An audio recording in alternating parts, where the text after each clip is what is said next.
Bonjour à toutes et à tous. Bienvenue pour cette formation, enfin, du moins cette présentation de l'introduction en bourse de la société ICAP.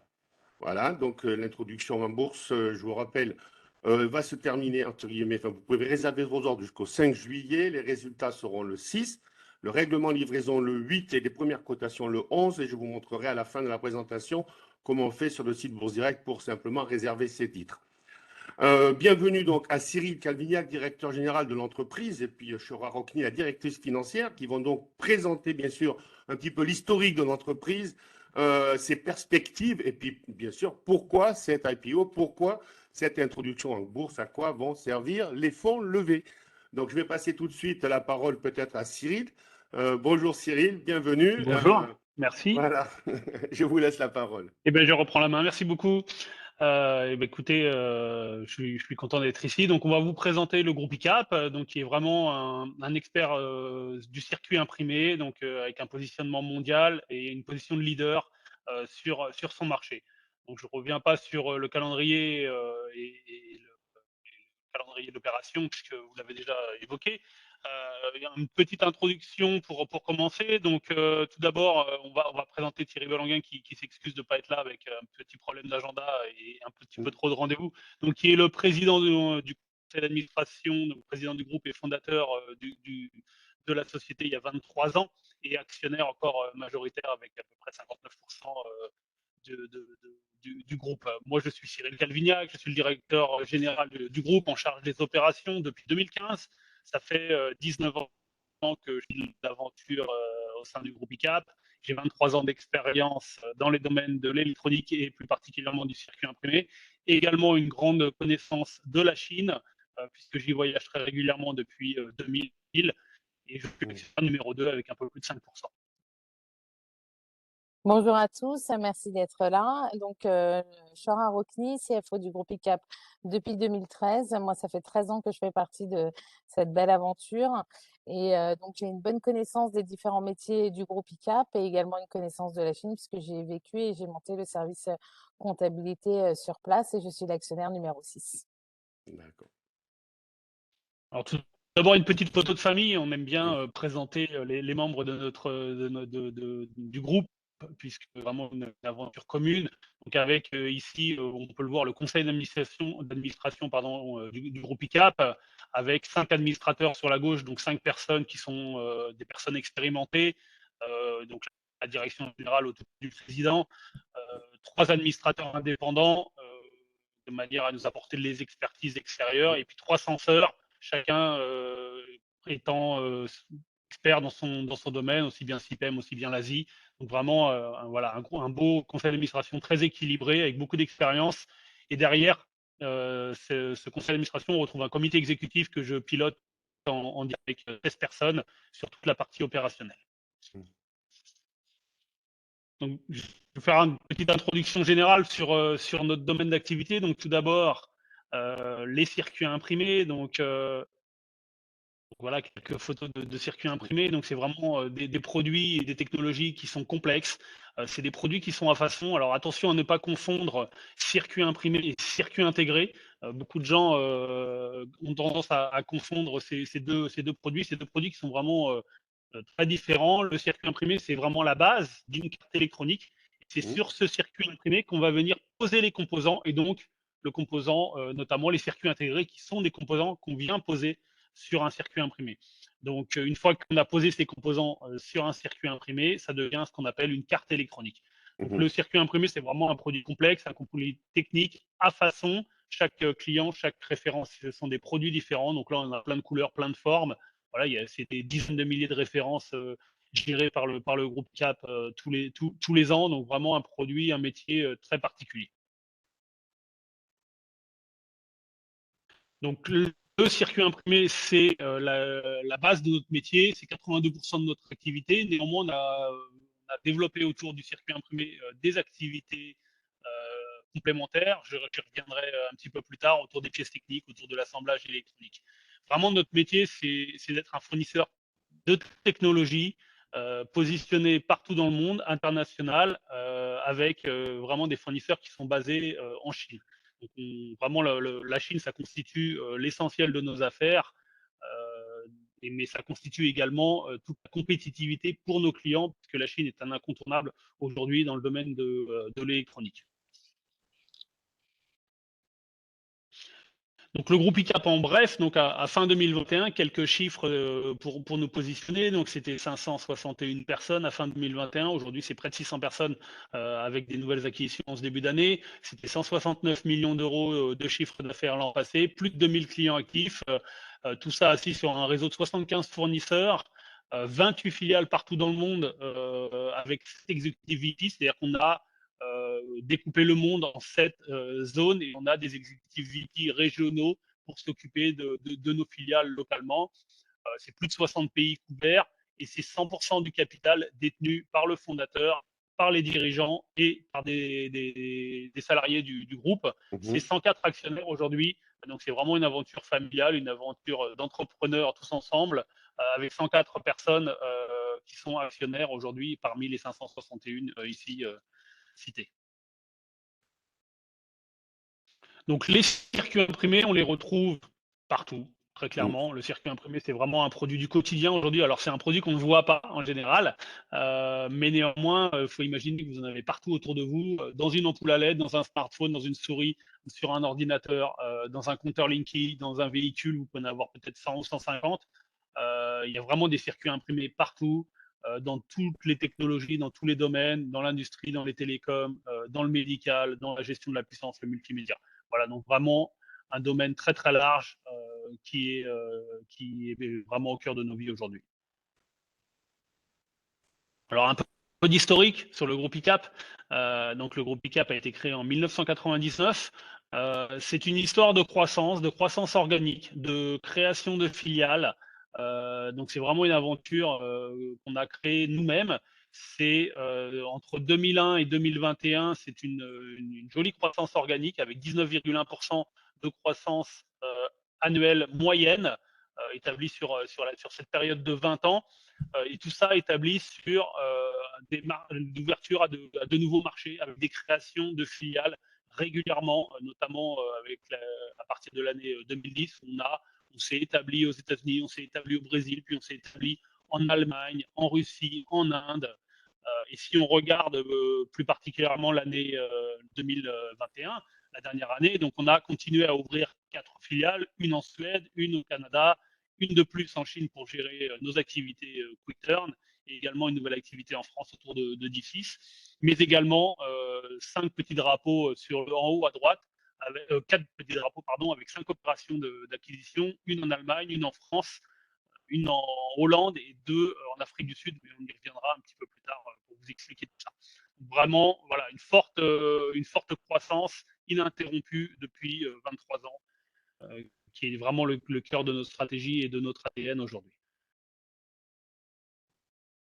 Alors, quelques informations sur le marché. Vous l'avez compris, le marché de l'électronique est un marché assez important. Le marché du circuit imprimé qui est un marché énorme. Donc, un marché qui s'établit à Merci. À plus de 68 milliards de dollars en 2021, un marché qui est en croissance depuis toujours, qui va continuer à croître dans les années à venir, puisqu'il est prévu de s'établir à près de 80 milliards en 2025, tiré principalement par tous les drivers de marché dont on entend parler aujourd'hui tous les jours, tels que l'immobilité, les objets connectés, la transition énergétique ou encore la 5G. Donc c'est vraiment tous ces marchés-là qui sont des nouveaux marchés qui se développent, qui sont forcément équipés de cartes électroniques et qui tire ce marché de l'électronique et donc du circuit imprimé. Donc vraiment un contexte favorable, un marché robuste sur lequel le groupe ICAP est assis. Donc dans ce marché énorme du marché du circuit imprimé, le groupe ICAP, on se positionne sur 2 petits sous-marchés qui sont à plus forte valeur ajoutée. Donc les marchés qu'on va retrouver dans nos pays, chez nos clients, en France, en Allemagne, en Italie, aux États-Unis, donc qui sont les marchés du petit et moyen volume. Donc là, on va être sur de la production en 4 à 5 semaines en Chine, puis livrée par aérien ou par bateau un peu partout dans le monde. Et également un deuxième sous-marché qu'on appelle nous en interne le Quick Turn Service. Donc là, c'est vraiment un marché d'express. Donc là, on va fabriquer toujours en Chine des circuits imprimés en quelques jours et les livrer après partout dans le monde également en quelques jours. Donc on se positionne vraiment sous ces deux sous-marchés du circuit imprimé qui ont plus de valeur ajoutée. Ça à comparer avec le marché qu'on appelle le très fort volume, où là, on va être sur des produits tels que les ordinateurs, les smartphones, tout ce qui est autour du consumer grand public, les télés, téléviseurs ou des choses comme ça, qui sont des produits 100% fabriqués en Chine, que ce soit le circuit imprimé, la carte électronique ou le produit fini. Donc ça, c'est des marchés qui sont 100% fabriqués en Chine ou en Asie. C'est des marchés qu'on n'adresse pas du tout. On va adresser les marchés qui sont fabriqués dans nos pays. Alors, j'ai juste deux petites questions. Je pense que vous allez vous en Allez-y. douter, puisque tout à l'heure, vous avez montré un petit peu donc, les différents pays dans lesquels vous étiez implanté. Donc, bien sûr, la Russie, avec le problème de l'Ukraine, qu'est-ce que vous faites donc, au niveau du marché russe? Et puis là, c'est vrai que comme tout est vraiment construit en Chine et donc acheminé après partout dans le monde, vu ben, le coût du transport actuellement, quel est l'impact un petit peu pour votre entreprise? Alors, je vais répondre aux deux questions sans souci. Donc, la première question, sur la partie Russie. Alors, la Russie, c'est un pays qu'on travaille depuis une quinzaine d'années. C'est un pays sur lequel on s'est un peu développé, mais on ne fait que 3,7% de notre chiffre d'affaires l'année passée en Russie. Donc, c'est une implantation qui reste relativement faible pour nous. Nous avions, au début de la guerre en Ukraine, décidé d'arrêter nos activités là-bas pendant un mois. On a arrêté nos activités pendant un mois pour protester. Après, vous l'avez compris, on est un intermédiaire entre les clients et des fournisseurs en Chine. Il est vrai que si on arrête de servir nos clients, les clients vont aller tout seuls se servir chez nos fournisseurs. Donc, on a décidé de redémarrer au 1er avril nos activités sur la Russie. Néanmoins, le marché russe va pas très bien. Cette année, la Russie va peser beaucoup moins, sûrement de l'ordre de 2% de notre chiffre d'affaires. Et c'est vrai qu'on doit voir à la rentrée, une fois que, voilà, que cette introduction en bourse sera passée, décider si on continue nos activités ou si on cesse complètement sur la Est-ce que partie vous russe. pouvez vous rapprocher un tout petit peu du micro parce que quand vous les éloignez, c'est un petit peu haché. Ah, alors j'ai une oreillette, donc normalement Là, je voilà. pensais que ça... Voilà, c'est un peu mieux, je l'ai un peu orienté. Voilà. Donc, sur la deuxième question, sur la partie logistique, alors il faut comprendre que nous, on a un intermédiaire et qu'une augmentation de prix d'un côté, on la répercute à nos clients, que ce soit des D'accord. augmentations de prix sur des matières premières, sur de la logistique. On est dans un marché où tout le monde connaît le marché et que tout le monde sait que depuis 1 an et demi, 2 ans, depuis 2 ans même, depuis le début de Covid, la partie logistique, c'est quelque chose de compliqué et donc on répercute systématiquement les offres. D'ailleurs, vous le verrez dans nos chiffres quand Chora vous fera la présentation. On a une marge brute qui est vraiment stable sur les 3 dernières années, à 19% tous les ans. Donc ça veut bien dire que quand il y a une répercussion à la hausse, eh ben, on la répercute systématiquement et intégralement. D'accord. Alors quelques mots sur le paysage concurrentiel. Vous imaginez bien sur ce marché énorme, Oui. on n'est pas tout seul. Donc dans le marché de l'intermédiaire, on est néanmoins un leader. Donc on se positionne juste derrière une société qui s'appelle NCAB, qui est un groupe suédois déjà coté en bourse depuis 2018. Pour ceux qui s'intéressent un peu à leur parcours, je les invite à aller voir leur parcours en bourse, puisque c'est un très très beau parcours. Ils sont rentrés il y a 4 ans et aujourd'hui ils sont cotés plus de 1 milliard d'euros dernièrement. Et donc nous, on se positionne juste derrière eux avec deux différenciations, une gamme de produits plus élargie, puisqu'on ne fait pas que du circuit imprimé, et également une présence internationale plus importante, puisque nous, on compte 28 filiales, quand le groupe NCAB n'en compte que 17. Donc dans ce marché très concurrentiel, très fragmenté, ce qui est surtout intéressant de noter, c'est toute la multitude de petits acteurs locaux qu'on retrouve là en bas à gauche, et on expliquera un petit peu plus en détail ça tout à l'heure quand on parlera des acquisitions. Mais il faut vraiment imaginer que dans ce vivier, on compte environ 450 sociétés identifiées pour nous. C'est dans ce vivier qu'on a commencé à faire nos acquisitions depuis 1 an et demi, et c'est dans ce panier qu'on va continuer à piocher de manière à être un acteur important et, de la consolidation de ce marché et rester leader sur ce marché. Quelques mots sur notre métier, sur notre chaîne de valeur, sur notre valeur ajoutée, sur nos services. Donc tout d'abord, vous l'avez compris, on est une société de services, vraiment un intermédiaire entre des fournisseurs en Chine et des clients partout dans le monde. Donc on apporte 4 grands services. Tout d'abord, tout ce qui est autour de la technique, de la technologie, de l'expertise autour du circuit imprimé. C'est vraiment un produit qui est compliqué. Donc les clients ont besoin d'expertise, de technologues, de manière à faire le bon choix sur le bon produit au moment du design et de l'engineering de leurs produits.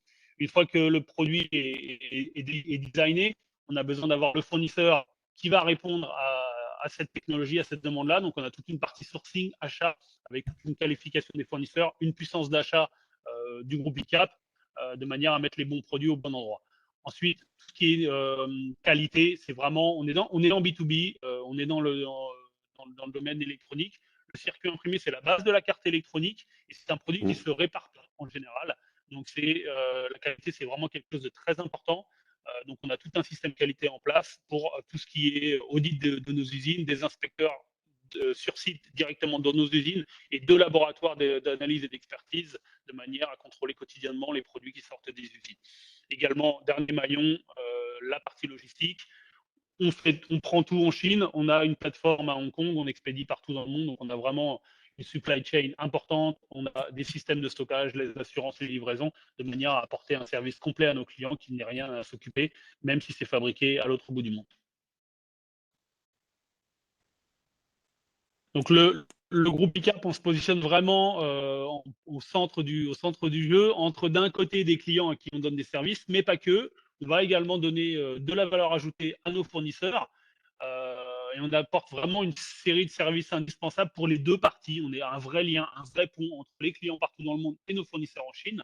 Donc pour les fournisseurs, on va agréger les commandes, on va rapporter du volume sur les ouvrir à tous les marchés mondiaux, aider au support technique, au support qualité en cas de souci, en cas de discussion, améliorer la communication grâce à notre bureau en Chine et au fait qu'on soit localement présent à chaque étape du processus. Donc on a vraiment un positionnement stratégique entre les clients et les fournisseurs. En termes de gamme de produits, donc j'ai beaucoup parlé de circuits imprimés. Donc c'est une dizaine de familles de produits assis sur 28 fournisseurs.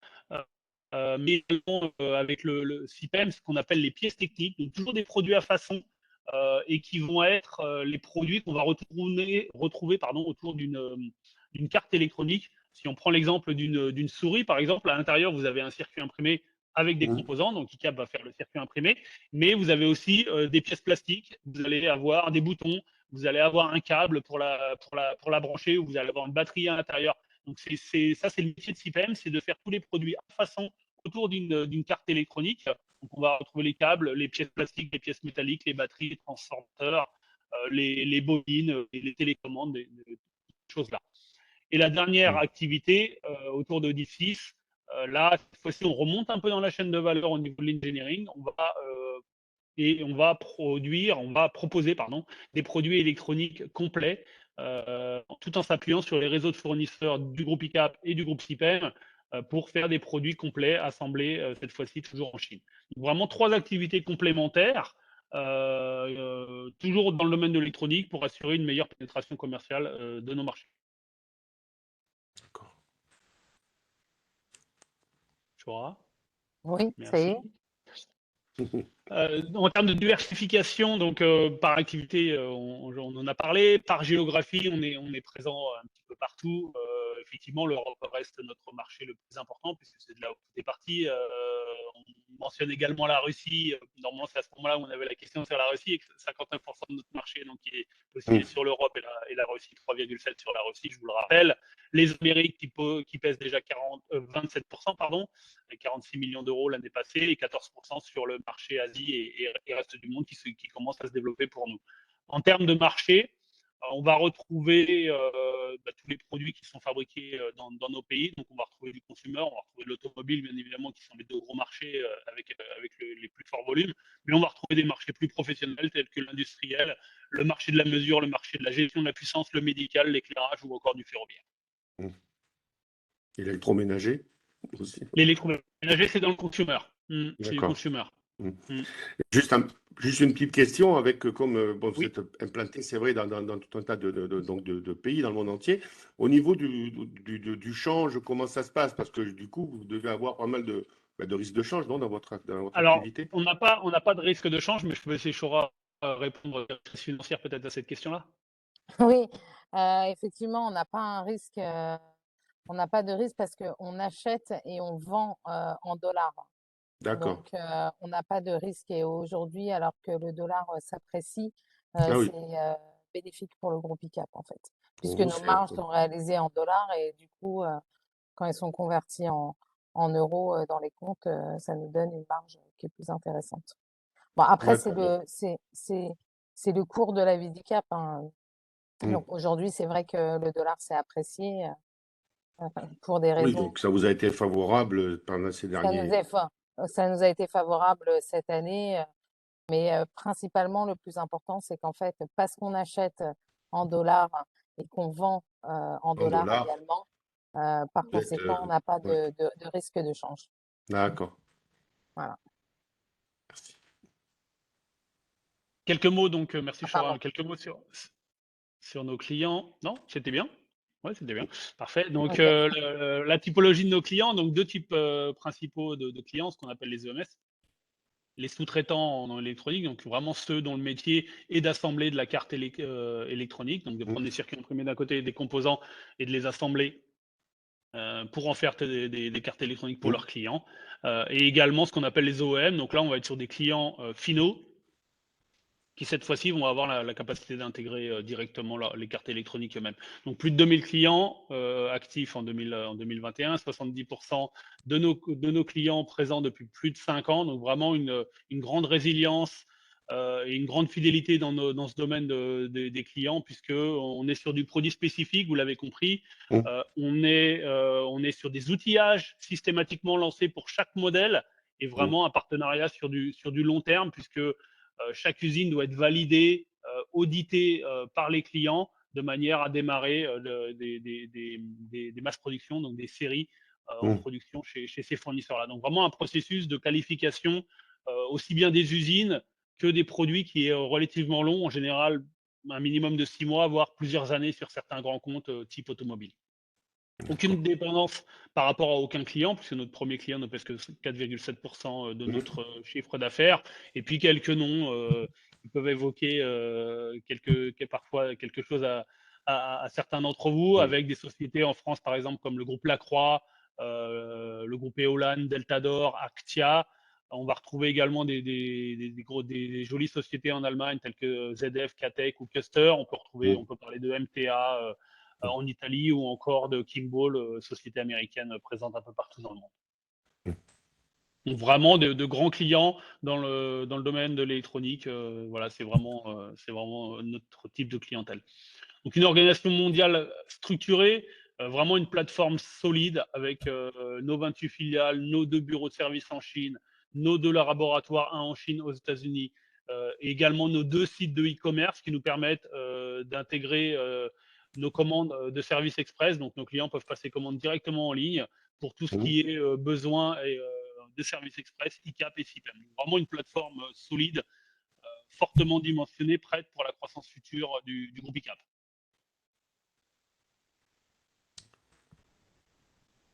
Alors, quelques mots sur notre implantation en Chine.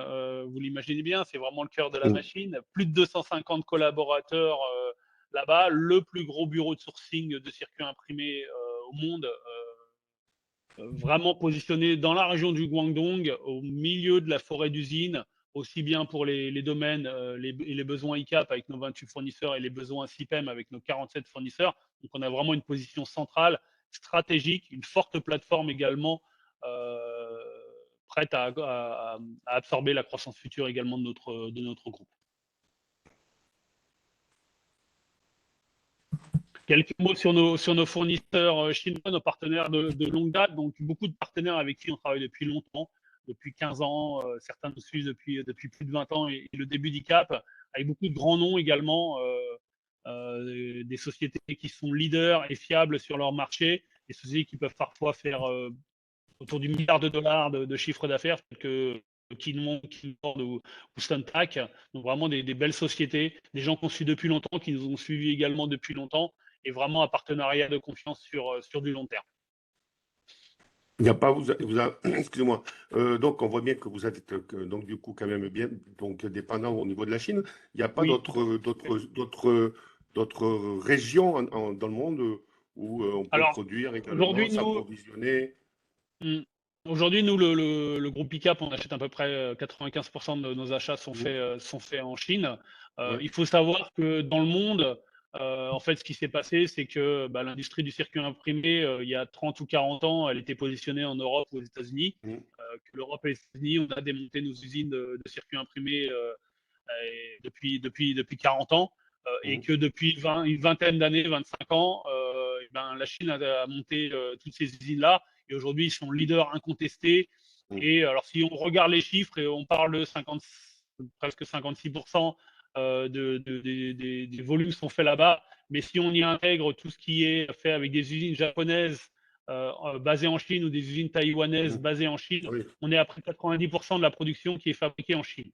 Donc c'est assez d'accord. énorme, c'est assez monumental. Et en fait, aujourd'hui, la Chine est une plateforme incontournable pour nos besoins en électronique, pour nos besoins en circuits imprimés. Et les investissements ont été faits là-bas. C'est des investissements qui sont assez énormes pour monter une usine de circuits imprimés. Et malheureusement, on n'a plus du tout de capacité ni en Europe ni aux États-Unis. Il nous reste quelques fournisseurs en France, je pense une quinzaine peut-être, alors que dans les années 80, il y avait peut-être 200 ou 250 usines. Et aujourd'hui, il y a 2500 usines en Chine. Donc on s'ouvre, on a un service sourcing qui travaille sur la Chine pour être en permanence à l'éveil de nouveaux partenaires, mais on a aussi un service sourcing qui travaille en dehors de la Chine pour rester connecté avec les différents pays pour s'assurer en permanence qu'on a toujours le bon positionnement. J'avais des collègues on avait des collègues qui étaient au Vietnam il n'y a pas si longtemps que ça pour aller faire un tour. En termes de circuits imprimés, aujourd'hui, on n'a pas trouvé encore d'équivalent à la Chine et on pense que pour les 20 prochaines années, ils vont continuer à rester leaders.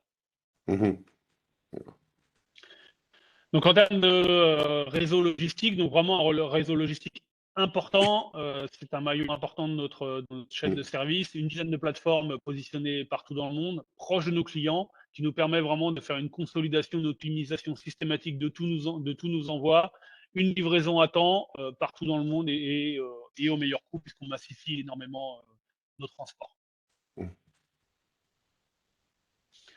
Quelques mots ensuite sur la partie RSE, sur nos démarches RSE. Donc, tout d'abord, une note de maturité ESG très supérieure à la moyenne, puisqu'on a été noté 73 sur 100 sur cette partie-là. Et on s'appuie sur 3 piliers. Donc, un code environnemental et éthique qui a été fait au sein du groupe ICAP dès 2007. Vraiment des codes qu'on signe avec nos fournisseurs, nos partenaires, de manière à s'assurer en permanence qui travaillent dans les domaines de la pollution, des droits humains ou encore de la corruption. Une structure RSE rattachée à la direction générale qui a été mise en place depuis quelques temps, de manière aussi à s'assurer en interne des bonnes pratiques et de mise en place de plans d'action qui sont en route suite à une expertise qui a été faite avec un cabinet extérieur sur tout ce qui est logistique, véhicule, économie d'énergie, tout ce qui est au quotidien que le groupe ICAP peut être amené à faire. Et également un dernier pilier qui est appuyé sur une fondation d'entreprise qui a été créée en ce début d'année, au 1er janvier. Donc une vraie fondation d'entreprise qui s'appelle ICAP Planète Bleue, avec des missions d'intérêt général appuyées sur un budget d'1,5 million d'euros sur 5 ans, dans le domaine du social, de l'environnemental, de l'éducatif, en lien avec le monde maritime.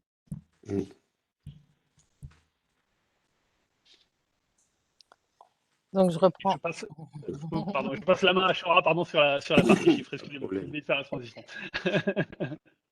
Merci Cyril. Donc effectivement, comme présenté en introduction, le groupe ICAP a bénéficié d'une croissance organique assez remarquable depuis sa création.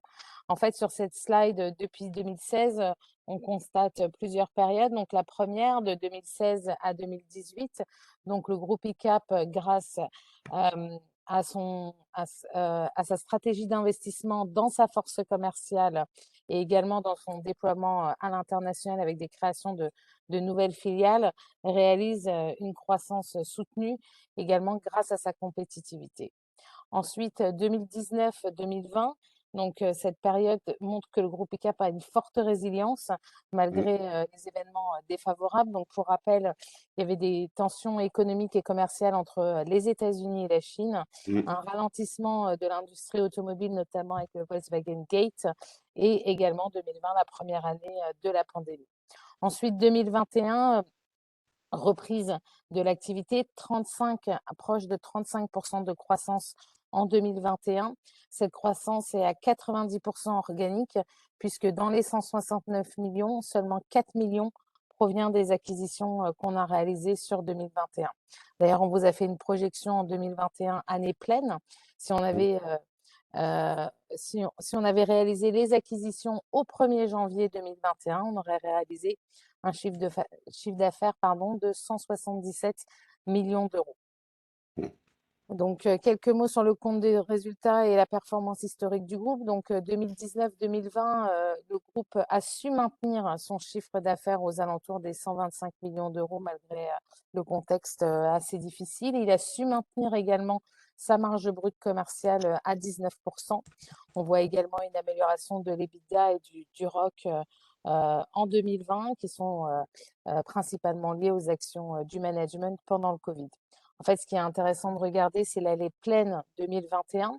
On réalise que si on avait réalisé les acquisitions au 1er janvier, le groupe ICAP n'aurait pas fait une croissance de proche de 35%, mais de 40,5%.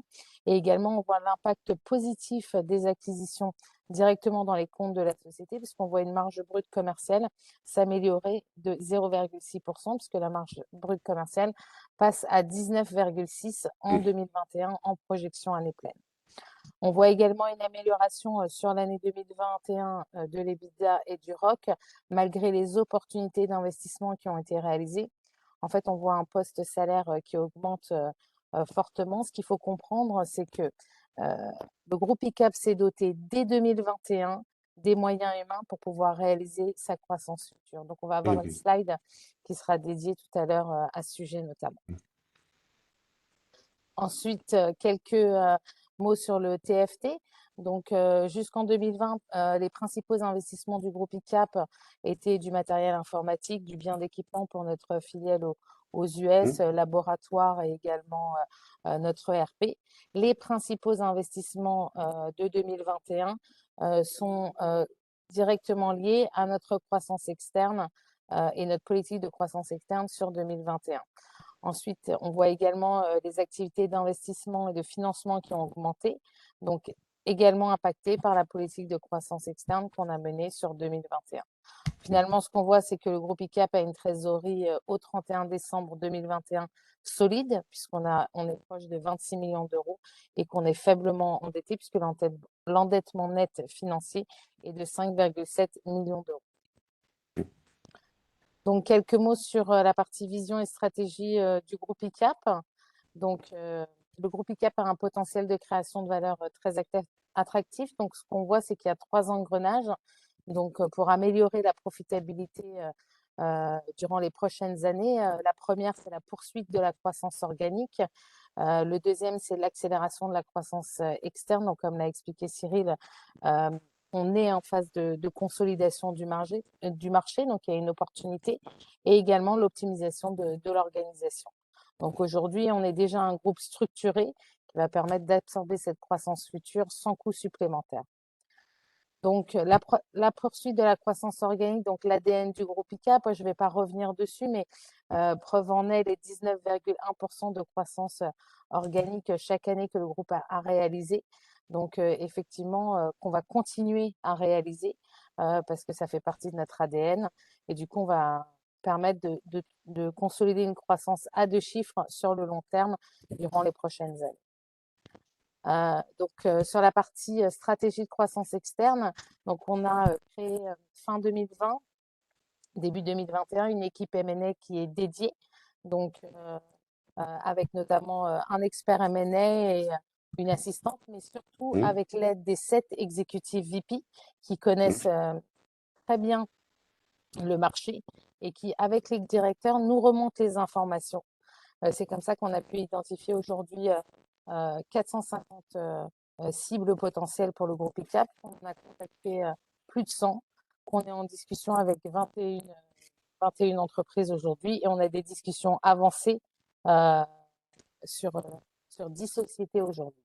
Donc, les cibles du groupe ICAP, c'est en priorité des sociétés qui font un chiffre d'affaires inférieur à 20 millions d'euros, même si notre cible, ça reste plutôt des sociétés entre inférieurs même à 10 millions d'euros, avec un large portefeuille de clients qui ont une marge brute supérieure à 25% et qui est rentable, vont nous permettre également de faire des signaux. Alors, juste une petite question, excusez-moi, je vais vous couper juste 2 secondes, parce qu'il y a un participant qui n'a pas, pas compris le mot exécutif VP. Alors, c'est nos vice presidents. Donc, en fait, on a découpé le monde au niveau du groupe ICAP en 7 régions. Donc, on a chaque executivity qui s'occupe d'une région. En fait, grâce à des executive vice presidents, donc VP vice president, c'est eux qui assurent la parfaite intégration de ces filiales, qui connaissent du coup les concurrents sur le marché, parce qu'ils Sur sont leur sur marché. chacun, ils ont un marché qui est dédié, donc ils connaissent très bien leurs concurrents et qui nous permettent de nous remonter des informations et pour nous, l'équipe M&A, de pouvoir les contacter par la suite. D'accord, merci. Donc effectivement, le but pour le groupe ICAP, c'est avant tout avec ces acquisitions, c'est de faire une synergie commerciale, donc améliorer la croissance organique post-intégration, donc justement avec la possibilité d'adresser plus de produits, plus de grandes quantités également, avec un nombre de clients qui est plus important, et également de leur proposer des produits type Quick Turn ou CPEM que Cyril a expliqué. Ensuite, des synergies d'achat, puisque ce qui va conduire effectivement à l'amélioration de la marge brute, puisqu'effectivement le groupe ICAP, grâce à sa force et sa puissance d'achat, va permettre d'avoir des meilleurs prix, des meilleurs termes de conditions de paiement également, et globalement une amélioration de la puissance d'achat globale du groupe ICAP. Ensuite, effectivement, des optimisations de coûts, puisque sur certaines acquisitions, notamment les plus importantes, on peut faire des synergies et notamment regrouper par pays ou par région, avoir une meilleure efficacité organisationnelle et optimiser des frais généraux, regrouper par exemple les bureaux en Chine. Donc pour nous, les principales synergies, ce sont d'abord donner de la croissance organique post-intégration à nos acquisitions, avec la possibilité d'avoir des synergies d'achat et une optimisation des coûts qui va conduire forcément à une amélioration de la rentabilité du groupe. Ok. Donc, un petit track record de ce qu'on a effectué sur 2021 et 2022. Donc, on a réalisé 5 acquisitions sur 2021, donc une en Allemagne, une en France, Idelec, dans le sud de la France, une aux Netherlands et 2 en Afrique du Sud. Donc, une petite usine de circuits imprimés, accolée également ces 2 négoces dans les circuits sur 2022. Également 2 acquisitions, donc une petite société française qui fait 2,8 millions d'euros de chiffre d'affaires et une société allemande, donc plus importante, qui fait 16 millions d'euros. Et ce qui est intéressant de voir, c'est le portefeuille de clients actifs que toutes ces sociétés détiennent et qui vont nous permettre de faire cette croissance organique post-intégration également, puisqu'on va pouvoir leur offrir des synergies, des complémentarités de produits et également des complémentarités géographiques. Alors du coup, ça va m'amener donc à la fameuse question. Pourquoi vous décidez de vous introduire en bourse? Pourquoi vous voulez lever des fonds? Est-ce que c'est pour accélérer justement Eh ben, cette, vous avez les cette réponses sur le croissance slide là. externe, entre autres, puisque vous avez beaucoup insisté sur la croissance externe. Tout à fait. Tout à fait. Voilà, donc voilà. Mais Oui. vous avez la réponse sur cette, enfin, ouais, excuse-moi, Charles, vous avez la réponse sur cette slide-là. C'est effectivement, alors la levée de fonds en bourse, elle est uniquement dédiée à notre croissance externe. Et en fait, on est vraiment sur un pivot sur ce marché-là. Et le marché est en train de se consolider vraiment très rapidement. Il est mature. Le Covid nous aide également, puisque les petites sociétés n'ont pas de bureau en Chine, ne peuvent pas voyager et aller en Chine pour résoudre leurs problèmes et suivre leurs partenaires, alors que nous, on a un gros bureau en Chine. Donc, le marché est vraiment en train de se consolider en ce moment. Et on a donc énormément de discussions avec beaucoup de sociétés qui veulent nous rejoindre. Et là, on voit sur cette slide-là notre pipeline d'acquisition potentielle avec les fameuses 10 cibles qu'on a aujourd'hui, qui représentent plus de 73 millions d'euros de chiffre d'affaires. Donc, avec beaucoup de cibles entre 1 et 10 millions d'euros de chiffre d'affaires, une à 12 et une à 27. Et donc, on voit qu'on en a partout, en Europe du Nord, en Europe du Sud, en Asie, en Afrique, en Océanie. Donc, vraiment, voilà la raison unique de notre arrivée sur le marché pour lever des fonds, de manière à vraiment prendre cette position de leader sur le marché en faisant toutes ces petites acquisitions. D'accord. Donc, quels sont les leviers d'amélioration de la profitabilité? Donc, bien évidemment, donc un meilleur amortissement des charges fixes et des coûts d'investissement humain, puisqu'on a eu pas mal de, notamment des opportunités d'investissement qu'on a dû réaliser en 2021 pour restructurer à partir du top management, mais aussi dans d'autres départements. On a mis en place depuis l'année dernière des nouveaux process un petit peu plus stricts de suivi de marge. Donc, en fonction des technos et en fonction des technologies, en fonction des quantités, qui nous permettent de s'assurer d'avoir une amélioration également au niveau de la marge. Bien évidemment, l'acquisition d'entreprises qui ont des taux de marge plus élevés, parce qu'en fait, elles sont sur des quantités plus faibles. Donc, en fait, les cibles d'acquisition qu'on a ont souvent des marges, comme je disais tout à l'heure, à peu près en moyenne plus de 25%. C'est parce qu'elles sont sur des volumes d'affaires beaucoup plus faibles, contrairement au groupe ICAP parce qu'on a aussi un mix produit, par exemple, quand on est sur de l'automotive, vous pouvez pas faire plus 25% de marge. Donc, on a un mix produit qui fait que notre marge est un petit peu plus réduite. Donc, grâce au fait qu'on va aller chercher des acquisitions d'entreprises qui ont des taux de marge plus élevés, ça va bien évidemment être un levier d'amélioration de la rentabilité. Ensuite, on va développer des activités à plus forte marge. Donc, effectivement, les activités comme Div6, vendre des technos qui sont beaucoup plus complexes également, ça va nous amener à avoir une meilleure rentabilité. Ensuite, une amélioration des prix d'achat. Donc, bien évidemment, plus on va acquérir de sociétés, plus on va avoir on va augmenter notre volume d'achat. Donc, on va pouvoir renégocier également nos prix avec nos fournisseurs existants. Et finalement, tirer parti des effets de la pandémie, puisque aujourd'hui, étant donné que les fournisseurs ne peuvent plus se déplacer, que les clients ne peuvent plus se déplacer, on devient une solution incontournable également pour les clients et également pour les fournisseurs. Quelques mots sur la perspective financière. Donc, où est-ce qu'on va? Donc, le but pour le groupe ICAP, c'est un objectif de 500 millions d'euros de chiffre d'affaires d'ici 2026. Donc, tiré à la fois par la croissance organique, donc qui est l'ADN du groupe ICAP, et également par les acquisitions. Donc, en fait, vous voyez qu'aujourd'hui, on vise, et d'ailleurs, vous allez voir sur la slide précédente, parce qu'on a une slide qui est dédiée pour les chiffres à fin mai. Donc, on prévoit 23 millions d'acquisitions prévues et une croissance organique de 30 millions également, ce qui peut nous amener à 230 millions d'euros sur 2022. Donc, avec une croissance organique supérieure à 10% entre 2023 et 2024, avec des acquisitions de l'ordre de 30 millions. Donc, vous voyez aussi qu'on a un pipeline qui est important aujourd'hui et qu'on peut réaliser dès qu'on va pouvoir recevoir les fonds également. Et c'est pour ça qu'on va en bourse, comme l'a expliqué Cyril. Ensuite, sur 2024 et 2025 et 2026, encore une croissance organique de 8 à 10%. Et des acquisitions qui seront réalisées à hauteur de 20 millions par an en base année pleine. Voilà ce que ça nous amène sur 2026, 500 millions d'euros de chiffre d'affaires.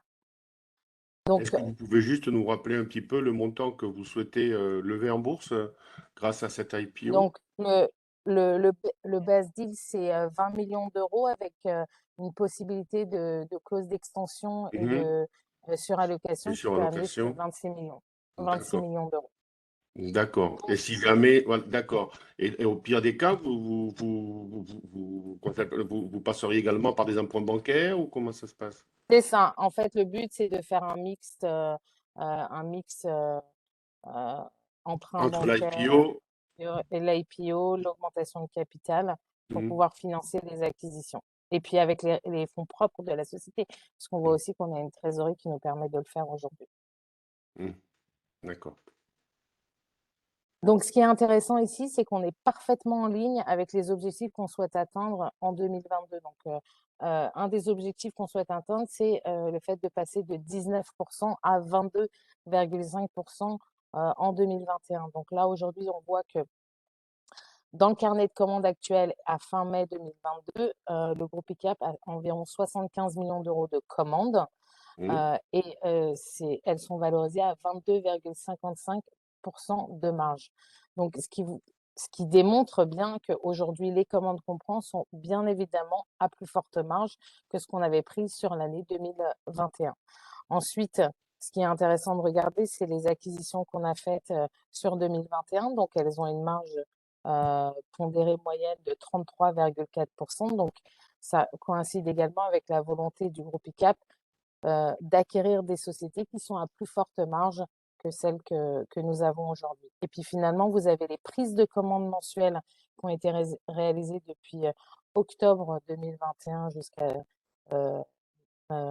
mai 2022.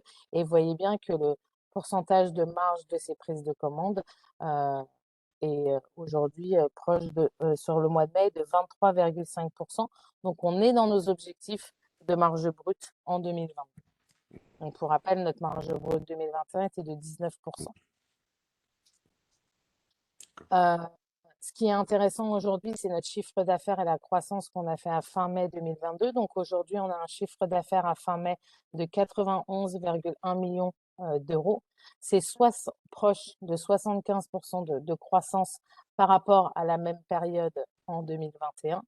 Et c'est à 48,6% de croissance par rapport au périmètre constant. Donc, si on souhaitait ne pas avoir les acquisitions. Donc, la prévision de chiffre d'affaires qu'on a réalisée est complètement en ligne en fin juin avec les objectifs qu'on s'est fixés à 2022. Donc, notre objectif de CA en 2022 de 230 millions va être réalisé. Ensuite, on a fait au niveau des acquisitions, donc on voit aussi également qu'on est en ligne, puisqu'on vient de réaliser sur 2022 2 acquisitions, donc Safa et Cebisa, donc pour 18,8 millions d'euros de chiffre d'affaires en année pleine, et qu'on a 10 cibles en négociation, donc 4 qui ont été déjà approuvées par le conseil stratégie et acquisition, et qui réalisent au total un chiffre d'affaires de 13 millions d'euros, un investissement de 8,7 millions d'euros, qui réalise 350 clients actifs et qui se situe un en Europe du Nord, 2 en Europe du Sud et une en Asie. Donc, cette fois aussi, l'objectif de croissance externe en 2022 va être atteint. Peut-être une petite question pour les futurs actionnaires. Est-ce qu'il est prévu une politique de versement de Oui, dividendes? oui, ça va être. Je finis sur cette C'est slide et on y vient. c'est rare pour le noter. Hein. C'est rare il faut le noter. Hein. D'accord. Donc, juste pour information, donc ça, ce sont les opportunités d'investissement qui ont été réalisées en 2000 et en 2020 pour pouvoir justement absorber cette croissance future. Donc, on est passé d'effectifs à 423 à 561. Ce qui est intéressant, c'est les 68 personnes qu'on a. Ce sont des nouveaux postes pour assurer cette croissance du groupe et cette croissance organique. Donc, ce qu'il faut comprendre, c'est que sur ces 68 personnes, il y a quand même 34 commerciaux, dont 21 ingénieurs commerciaux qu'on a embauchés en 2021. Donc, ce qu'il faut comprendre, c'est qu'il faut un certain temps pour qu'ils puissent monter en puissance et pour qu'ils puissent se payer. Donc, il faut environ 3 ans. On a créé une équipe d'ingénieurs, donc FAE, qui s'occupe des technologies beaucoup plus complexes et forcément à plus forte marge.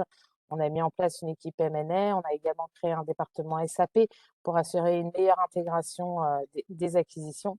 Ensuite, on voit qu'autour du CEO, on a créé 2 nouveaux postes, donc un COO et un CMO, et qu'il y a également 3 nouveaux vice presidents exécutifs qui ont été embauchés pour une meilleure couverture, une meilleure intégration des filiales. Et finalement, on a investi également dans de nouveaux pays, puisqu'on a eu une nouvelle implantation en Suède, au Canada et en Chine également, une deuxième société, et qu'on a ouvert également Divsys France pour les produits électroniques complets. Donc, ce qui explique également que les opportunités d'investissement qui ont été réalisées, qui ont eu également un impact négatif à court terme sur la profitabilité, mais qui vont nous permettre justement de réaliser et d'absorber cette croissance future.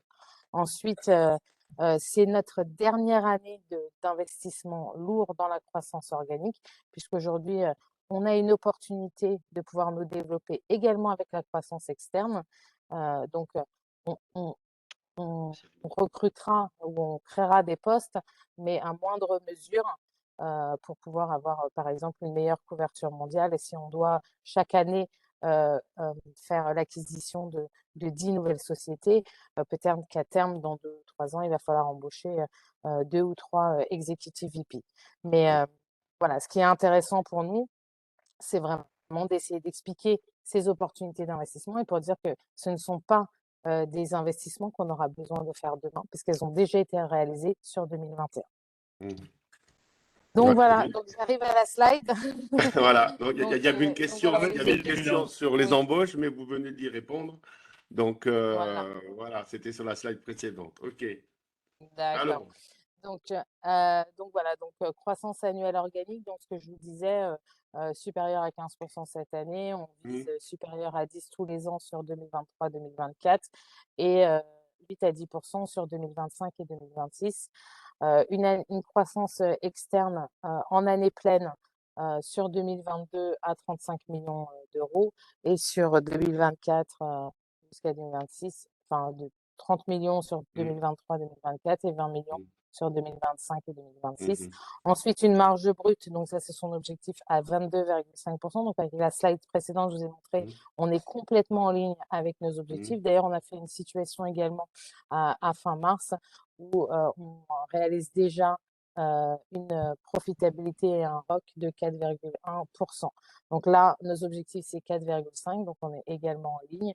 Ensuite, 8% de ROC en 2024 et 2025, et en 2023 et 2024, pardon, et en 2026 et 25, 9,5% de ROC également, et une politique de dividende, puisque notre objectif, c'est de distribuer 30% du résultat net par du groupe. alors j'ai une petite question. Est-ce que vos salariés perçoivent également un intéressement, une participation aux bénéfices? Alors, on est sur 28 filiales, donc Mmh. tous nos salariés ne perçoivent pas d'intéressement. Ça dépend des sociétés. Les sociétés françaises ont un intéressement, ont un contrat d'intéressement au groupe, Mhm. mais juste uniquement deux sociétés En françaises. fait, c'est un peu pays par pays, zone par zone. Voilà, en fait, c'est C'est un peu pays du par cas par cas, pays. quoi. Puis, voilà, exactement. Mais D'accord. on a quand même 104 actionnaires salariés, donc c'est quand Mmh. même Oui. c'est assez important et pour eux, le but pour eux, c'est de pouvoir continuer cette belle aventure. Mhm. Donc, Voilà. Et donc, il est écrit à l'écran que vous avez prévu une politique de dividende, c'est donc ça, de taux de distribution de 30% c'est ça, du résultat net. D'accord. c'est ça, part du groupe, ouais. OK. Voilà. Donc voilà, donc bah, ça c'est juste pour rappeler, peut-être, Cyril, tu Ah, veux tu la veux faire celle-là? pas de problème. Ah non, mais il y a pas de souci, Sora, avec plaisir. Donc, juste une petite slide pour conclure, pour rappeler Oui. les éléments importants. Premièrement, un marché des circuits imprimés qui est un marché important, qui est un marché porteur et qui est en croissance depuis toujours et qui va continuer à croître. Le groupe ICAP, un acteur incontournable avec vraiment une implantation mondiale et une vraie proposition de valeur ajoutée importante. Ensuite, des initiatives d'excellence opérationnelle de manière à continuer l'accélération de notre croissance, aussi bien au niveau organique qu'au niveau stratégie d'acquisition. Un modèle économique avec des fondamentaux solides, vous avez vu l'historique, 23 ans d'histoire, des résultats qui sont déjà là, une vraie équipe impliquée au niveau management, au niveau actionnariat. Et puis, dernier point, un vrai management chevronné avec un solide track record dans l'industrie des circuits imprimés, 8 anciens directeurs d'usines de circuits imprimés. Et vraiment, voilà, on est tous là depuis longtemps et ça fait longtemps qu'on participe à cette aventure et on est encore là pour longtemps. Donc vraiment, un management très solide, très expérimenté, qui connaît parfaitement ce marché du circuit imprimé. D'accord. Alors, je vais peut-être juste reprendre la main pour montrer aux participants comment on fait pour réserver les titres sur Bourse Direct. Voilà. Hop. Alors, donc pour les personnes qui sont clientes, bien sûr, Bourse Direct, alors attention, c'est du comptant, hein, c'est du cash, donc il faut bien sûr avoir l'argent sur le compte. Il faut aller dans l'onglet Mes comptes. Dans Mes comptes, il y a un onglet qui s'appelle Introduction en bourse. Vous voyez, Introduction en bourse. Hop, ben je vais y aller. Voilà, j'espère que ça ne m'aura pas déconnecté. Hop, il suffit simplement de choisir l'introduction ICAP Holding. Donc, c'est une offre à prix ferme, hein, à 16,95 €. Vous avez donc jusqu'au 5 juillet 20 h pour réserver vos titres. Alors, vous avez vu, il y a deux types d'ordres. Il y a des ordres A1, A2. Alors, pour les personnes qui sont peut-être jamais venues au webinaire, simplement, c'est pour qu'afin qu'aucun investisseur particulier ne soit lésé. En fait, il y a des ordres prioritaires qu'on appelle A1 et des ordres non prioritaires qu'on appelle A2, qui peuvent être d'ailleurs réduits à 100%, hein, donc pas du tout de A2 en cas de fort succès d'opération. C'est-à-dire que si quelqu'un veut acheter 300 titres ou 500 titres, eh bien, il y aura toujours 200 en A1 et le reste en A2. Voilà, mais ça, vous n'avez pas à vous en occuper. Ce sera Bourse Direct qui fera directement le dispatching. Les actions sont, il me semble, éligibles PEA et PEA-PME. Voilà. Donc, il suffit simplement ici de mettre la quantité de titres achetés. N'oubliez pas de, si vous avez envie de lire la petite notice réglementaire AMF, puisqu'il y avait une question sur les frais pour s'introduire en bourse. Alors, j'ai répondu tout simplement que c'est marqué dans la notice AMF. Voilà, donc vous pouvez, voilà, donc je reconnais avoir pris connaissance et puis valider l'achat. Alors, je vous rappelle, c'est du comptant, hein, voilà. Donc, c'est jusqu'au 5 juillet, 20 h. Le résultat sera le 6. Règlement livraison des titres le 8. Et les premières cotations le 11 juillet. Est-ce que tout est parfait? Est-ce que c'est ça? Voilà, je pense que j'ai fait le tour. Donc, je vous rappelle, ICAP Holding, mnémonique Alika. Alors, encore une fois, pour la petite histoire, pour ceux qui sont présents, les valeurs qui comptent sur Euronext Growth, avant, ça s'appelait Alternext. Donc, c'est pour ça que les mnémoniques commencent par AL. Et puis, ICA pour les premières lettres de ICAP Holding. Voilà. Donc, c'était juste une petite histoire. Voilà. Écoutez, je vous remercie à tous et à toutes. Est-ce qu'il y a d'autres questions ou pas? Profitez-en. Il y a Cyril et Chora. Après, ils ne sont plus là. Non, pas d'autres questions. Ben, écoutez, on va se donner rendez-vous pour le résultat, le 6. Et puis, on verra les premières cotations le 11 juillet. Merci beaucoup, Cyril. Merci beaucoup, Chora. Et puis, Merci beaucoup. voilà, à très, très bientôt. Merci. Merci à vous. À bientôt. Au revoir. Au Merci. revoir. Au revoir. Au revoir. Au revoir.